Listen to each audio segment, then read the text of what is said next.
deficit up, the ground will still be dry even if we just get a few millimetres of rain. The Taoiseach has announced €1 million worth of Irish aid for Ukraine. It's bound for those affected by flooding caused by the destruction of the Kakhovka Dam.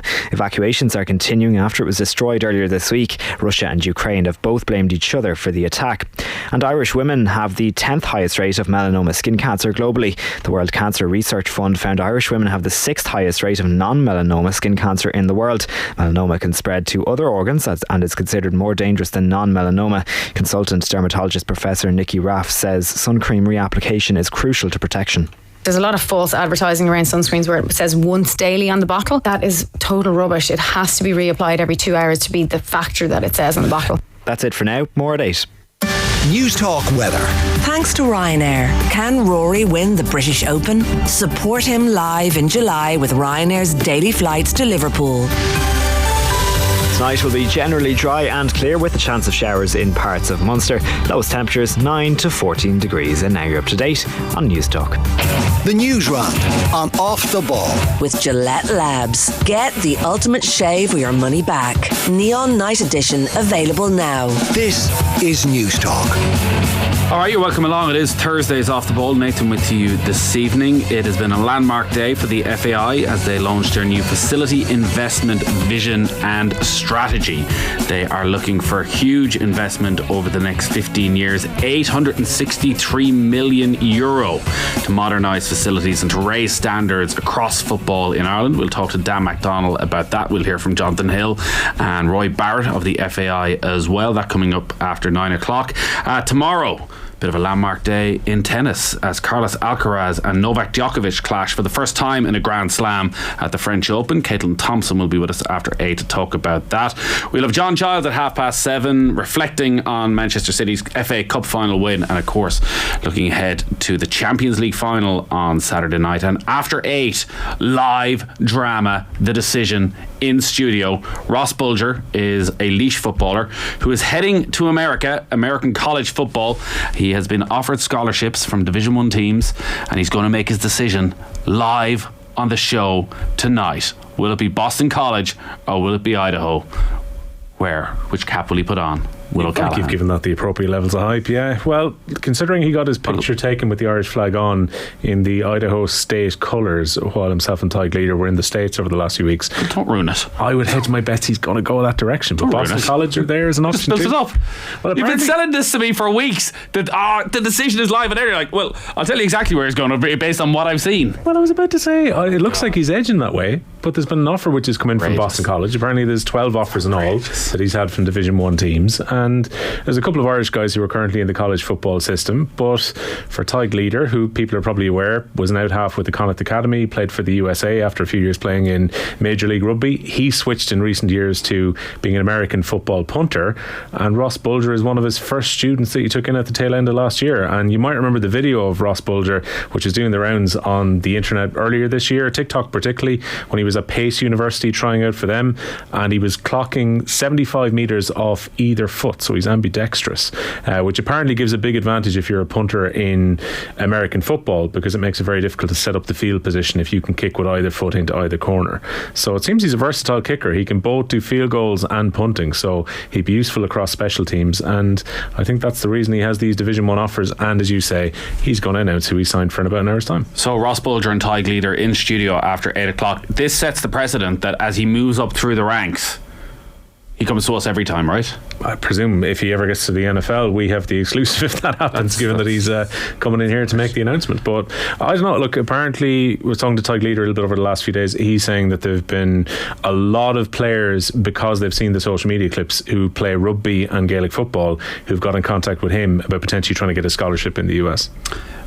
It's been a very rapid rise, I think it's fair to say, for Ross Bulger. So we'll talk about all that and the next steps for his career, and maybe if you're listening in and you fancy doing it, Ty Gleader let you know how to get involved.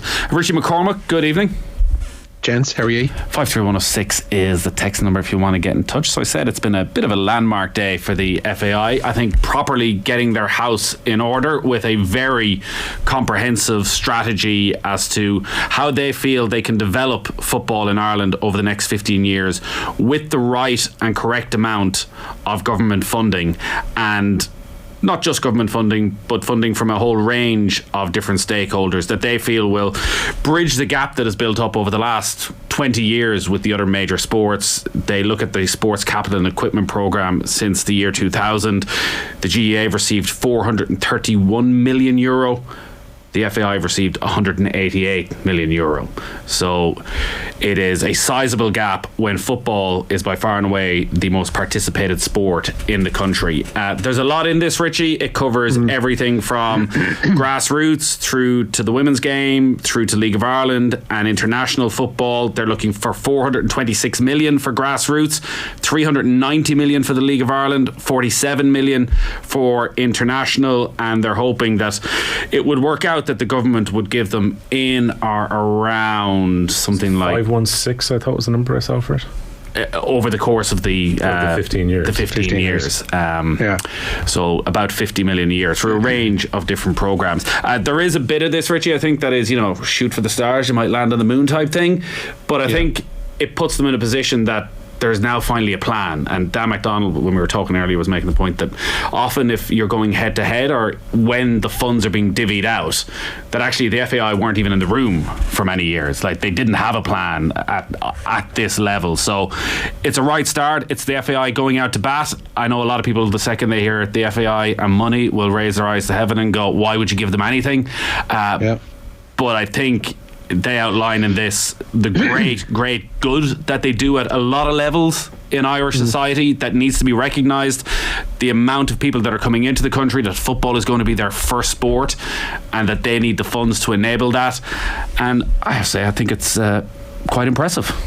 Yeah, much like that document where they were outlining their issues with the betting levy, all of it makes sense. I don't think there's many holes that can be picked in either document, particularly in this one, because you just have to look at facilities. Like a case in point, if I throw a stone 50 yards to my left as I sit, you come across Kilmore Celtic, whose clubs have to play in what is essentially one of the kids' pitches is in a schoolyard. In the kind of grass area there, and everybody knows that clubs up and down the country are changing in porta cabins and containers and stuff like that, and that's been the norm. And the thing about it is that shouldn't be the norm. There's far too much of Irish football that we've come to accept as being just as it is for so long, that just shouldn't be the case and should never have been the case, and people should strive for better. And I think this is what the FAI is doing today. Like, these documents aren't sexy, they're not bringing major finals or whatever to the Aviva Stadium, and that's exactly what the FAI should be doing and should have been doing for donkey's years. This is where they should have been at, and if nothing else, this is a line in the sand, and it's a marker point either for future iterations of the FAI or for future governments to look back on and measure how far they've come against this document and where the game is now. Because as Roy Barrett gets to the point in the piece I'll play in a minute, the population is booming to the degree that's going to increase by a fifth in the coming years. It's a population that's skewing younger as well, so it does need facilities, and none of the facilities, like none, are up to snuff. Not the international teams, not the League of Ireland teams, not the grassroots teams. And I know you made that point there that people raise their eyebrow in terms of FAI and money. People need to get over that now, and I know that's a lot for people to do, but the FAI isn't going anywhere. Like, who else is organising football across the country? No one. No one else is going to step into that breach. Nothing's going to change the past. You can only move forward with this type of thing. And that document that's been released today at least affords the association and the country as a whole something of a framework within which to move forward. Well, football in this country has always been a lot more than John Delaney. And while the remnants of that era are probably outlined within this report, it is time to start moving on. And the numbers, not surprising, but still quite shocking, that like 55% of clubs don't own their own facilities and rely on leases. And the knock-on effect of that is half of the leases are for less than 15 years, which means that a quarter of the clubs in the country can't apply for any government funding because you need to have a lease of at least 15 years in place. So they simply have no way of actually going about improving their lot. If you look at the various UEFA standards, Ireland is short around 1,000 full-size grass pitches. never mind 4G pitches, grass pitches. And then as we look at the explosion around the women's game, a lack of basic female-friendly facilities to cater for the 34,000 women and girls who are currently playing. They expect that to grow to more than 50,000 in the next 3 years. 38% of clubs don't offer female-friendly toilets at all. And then you're into the scenario as well where there are more limited training facilities. More clubs want to expand. They just don't have the room to do it. So that's on the grassroots side of it. There's a League of Ireland scenario where they're looking at expanding stadiums, more modern stadiums. You look at the amount of stadiums that are being built around Europe in recent years, and Ireland are just miles behind. They're one of 12 European countries not to have built a stadium in the last 15 years. You've been to some of these stadiums that actually I think we kind of marvel at somewhat. Like, was it Luxembourg who had this lovely, nice, compact, was it 8,000 or 9,000 seater, I think, but it was nice and modern. And even the idea of every League of Ireland, the aspiration within the 15-year plan is that there would be at least a stand to fit 1,000 people into it, and then they would scale up based on the size of the club to try and get more all-seater stadia around the league. Well, they're very small steps when you compare them to where the GAA are. So they've outlined the 40 stadiums in the country with the highest potential attendances. At the Aviva Stadium, obviously a football stadium, is second, but then you have to go all the way down to 38th on the list for Tala, which will obviously move up over the next few months as the new stand is open, and then Turner's Cross is the only other one in the top 40, below places like Dubarry Park in Athlone, Park Talchin in Meath, Dr. Cullen Park, Fraher Field in Waterford, all have substantially more room for people to go and watch games. So the plan is to bring lots of stadiums. I think that will be the more difficult bit. The middle ground, Elite, which is basically around Abbottstown, and that, like, the analysis for the international teams is done out of a porta cabin out in Abbottstown, and as anyone who's been in Abbottstown recently, it's incredibly impressive, the investment that has gone in there across a range of sports. But the FAI feel they've been left behind there as well, that a lot of the pitches just aren't up to scratch. There's not enough 4G pitches, there's not enough indoor opportunities, so they may well be able to do some work on the international level, and you'd feel there's a big swell of support for grassroots. It probably is actually that middle ground, Richie, of the League of Ireland where the biggest fight might be to get those resources when you look at the issues that every club seems to face when they try and improve their ground.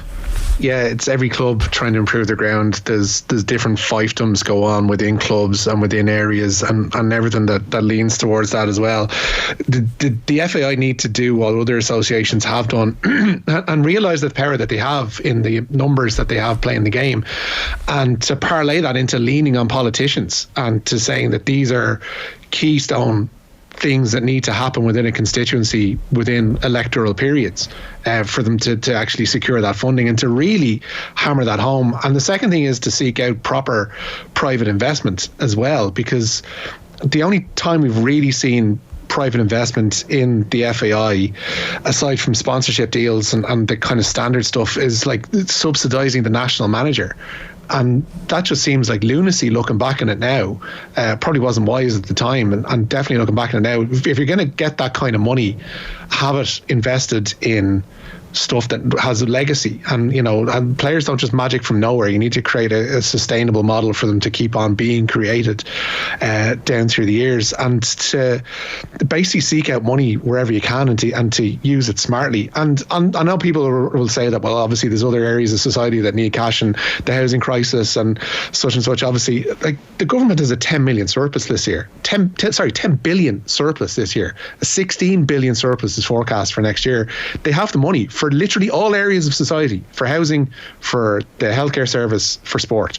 And they've been content for far too long in terms of sport to hand out a $5 extra per year per sport. I'm being slightly facetious, but in terms of the funding that sport gets, I think Gavin Comiskey pointed out the model from today's report that we're, in terms of funding for sport, we're down around the Bulgarias and Maltas of this world in terms of what governments hand out here. It needs to be more. The government has the money to do these things. They just decide not to spend it. Something that actually struck me earlier, Nathan, was that 863 million actually sounds like a fairly small spend over a 15-year period. If you take inflation into account and you take the cost of building into account, this is a very comprehensive wish list that the FAI have put together, where costs are likely to soar over that time as well. I can't imagine there are too many European countries, certainly the ones you're trying to close the gap to, who will be spending less than €1 billion on football over the next 15 years. No, absolutely not. Get your text in 53106 and get your text in. I'm opening the text lines for anyone who has a negative story about David Moyes. Everyone was delighted or pleased last night. Absolutely delighted for David Moyes, lads. I know the Premier League team should always win the Conference League when you add it all up, but it's a smashing achievement all the same, says James in Dublin. What a love-in there's been for David Moyes. And I don't have anything negative to say about David Moyes, but come on, there's got to be something. Go on, they Richie. probably should have won the Europa League last year as well. That competition was set up for them to win. You look at the two teams in the final on another day. I think they probably just ran out of gas last season to a degree, and that's what cost them in the semis. They should have won that competition. For him to get them to a European semi-final and to win the next European competition that they're in is just remarkable. And I like that little stat now that he has as many trophies since Alex Ferguson's retirement in Europe as Manchester United. So congratulations to Mr. Moyes on that front. And who doesn't want to see endless videos of that man dancing? It's just the most charming thing in the world. Both the ones I saw are fabulous, particularly when he was doing the Danny Dyer song that the West Ham fans sing, and Moyes had the wherewithal not to sing the last line about Danny Dyer. He was going to sing at the start and then went, oh wait, that's the Jar Bone song, I better just keep bopping along but not sing it. And then obviously he was doing a few Scottish tunes in the dressing room afterwards, and Moyes looked particularly delighted. A guy who I'd say feels very vindicated, because 2 months ago there were plenty of us who were, even I'd say in this studio, wondering West Ham are in the relegation trouble now, maybe Europe isn't enough, and he keeps them up with a decent finish to the season and they win a European trophy. And this is exactly what the Conference League was made for. I know the Premier League teams should win due to their budgets, but it's so long since West Ham have won a major trophy. And what a night for their many more than 5,000 fans in Prague last night. First medal for Declan Rice since he won that coveted FAI Under-21 award. Side by side. Happy birthday tweet from the FAI award as well. What's the opposite of a teaser? Fair play, Will. It wasn't a tee, it is genuinely. I don't know who he's signing for. You give a strong hint. If it's Idaho now, you're gone. I gave an edge towards what I thought would happen. Lads, must say I'd be as cynical as anyone about the FAI post Delaney, but that report today really ticks every box. Don't want to tempt fate, but it seems like we've got a decent bunch in there now, says Sarah in Galway. Well, I think it's a competent bunch who are putting together plans for the future and ticking a lot of boxes along the way. I think there's a lot of other things that probably there's still major question marks over. But Richie, you want to bring us up to date with the news angle then? Yeah, the FAI says it will take €863 million across 15 years to bring football facilities across the country up to a suitable standard. CEO Jonathan Hill and Chairman Roy Barrett were on hand at Abbottstown to present their facilities and infrastructure vision and strategy document. 60% of that total will be sought via government funding, with the remainder coming from local project partners, local authorities and the association itself. The document focuses on 3 areas: the grassroots of the game, the League of Ireland and the international sides, and Barrett believes the funding is necessary to deal with a rapidly changing population. Against the backdrop of, a rising population over the next 15-20 years, which is forecast to be 20% plus or so, against a backdrop where we have a very young population, like 26% of our population are less than 20. And against all those things, we have a sport which has been chronically underinvested for a long period of time. If that underinvestment continues, we're going to have all sorts of problems given the growth in the sport, the relative size of the sport, and the demographics, and the change in the demographics would indicate that the demand for football and football facilities is just going to get bigger and bigger and bigger. So against that backdrop, are we confident that we will get funding? I'm certainly confident that we should get funding. So lots more to come on that after 9 o'clock with Dan MacDonald. So the main talking point around the final group games in the football championship seems to be about the location of Armagh and Galway. Richie, there's an update? Yeah, the CCCC has rejected a joint request from Armagh and Galway to move their football championship clash to Croke Park. The county's final outing in Group 2 is to be played in Carrick-on-Shannon on Sunday week. With Pork Sean McDermott only able to hold around 9,000 fans, Armagh and Galway were seeking a larger venue. They did pull in 35,000 to HQ last year for their semi. Yeah, my understanding was that Armagh were driving this. I'm kind of glad that this has been rejected. Yeah. Like Croke Park, is there going to be 35,000 there? No. Why not have 9,000 and Sean McDermott have it absolutely packed to the rafters, rocking atmosphere, one match, on we go? Or is there not a Goldilocks position here where you get a slightly bigger ground than 9,000 but not necessarily Croke Park? Because Croke Park, on 2 reasons.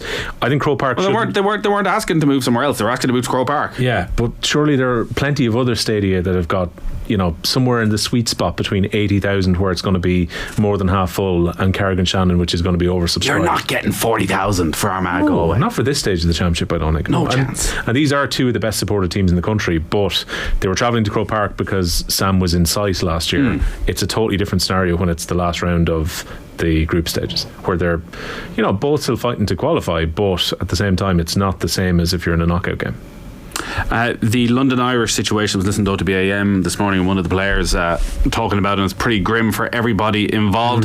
The IRFU not going to invest, it seems.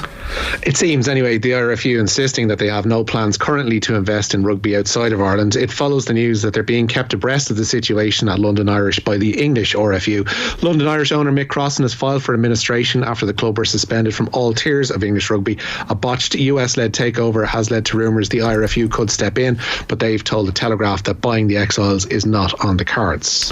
Declan Rice, here we go, as loyal to the Hammers as he was to Ireland, loved them so much he had to move on. The gobshite, says John in Limerick. It says, let's text him a Cakel ban. That's the attitude that got rid of him in the first place. That was the sort of stuff Roy Keane was saying. He thought, I've had enough of this. How much loyalty do you want out of him? 6 straight seasons.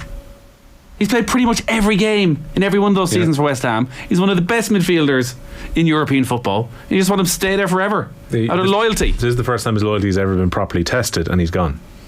No, it's not. His loyalty was tested last season. Teams wanted him last year. season 4. Yeah. Come on, give him a break. Louth GAA are spending 12 million on a new stadium that would be used a handful of times a year. The council or government should have built it, lease it to the GAA and Dundalk FC. It is a shambles. I did make that point, and now listen, the funding model behind that stadium I think is slightly unusual, but that now when decisions have been made about where money's going, that the FAI have put their hand up and made a very good case that if you are going to invest in new infrastructure for the GAA or rugby, well, actually, you're going to have to make that a municipal stadium. You're going to have to give us access to that as well.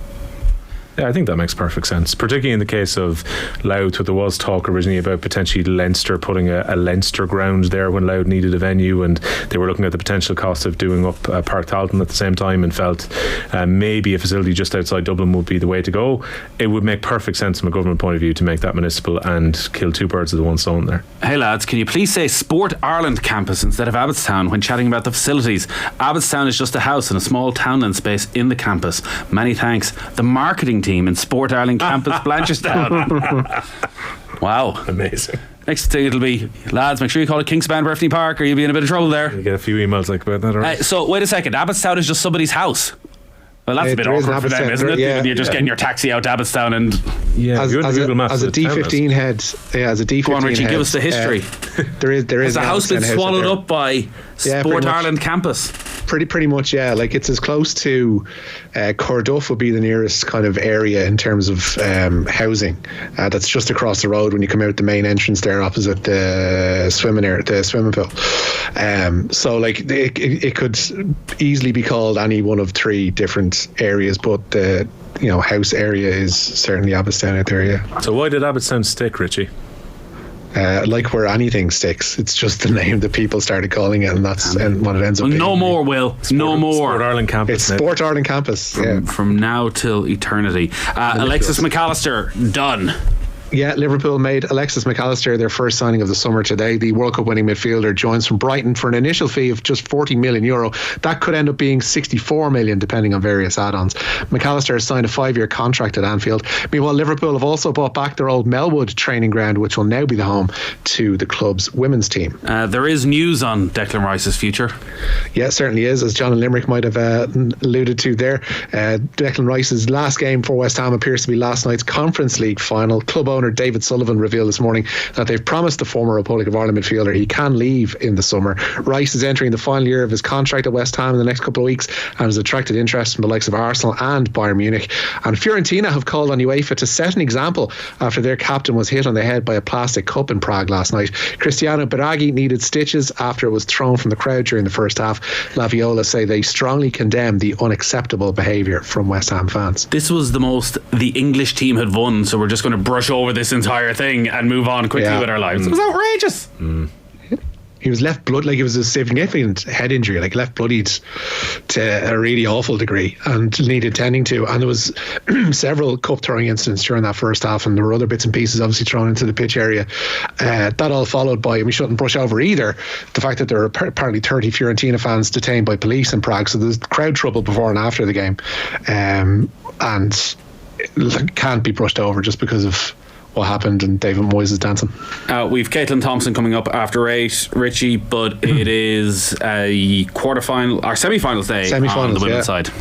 Yeah, Karolina Muchova through to the French Open women's final. The Czech came from 5-2 and 30-love down in the deciding set to beat second seed Arina Sabalenka 7-6, 6-7, 7-5. Muchova's maiden Grand Slam final will see her face either Iga Swiatek or Beatriz Haddad-Maia. Swiatek took the first set of that semi-final 6-2. It's 4-4 in the second, and the 26-year-old Muchova was asked how she pulled off that third set comeback today.